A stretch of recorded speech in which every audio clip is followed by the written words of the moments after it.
Welcome to Rustbuster's Installation Guide for Toyota's 1996 to 2002 4Runner. Before we begin, if you're uncomfortable with any of the processes listed in this guide, we strongly suggest you seek the work of a professional. Ensure you have all the tools and utilities listed and that you're following all the manufacturer's safety precautions during use. Step 1. Disconnect your vehicle's battery and inspect for potential fire hazards such as leaking fuel lines and engine components. Prepare or remove these before starting.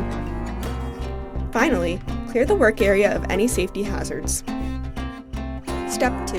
After removing the body mount bolt and bushing, cut off the old bracket. Step 3. Grind down the frame free of rust and debris. Step 4. Weld the part on fully.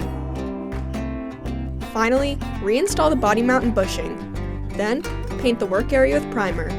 And you're done!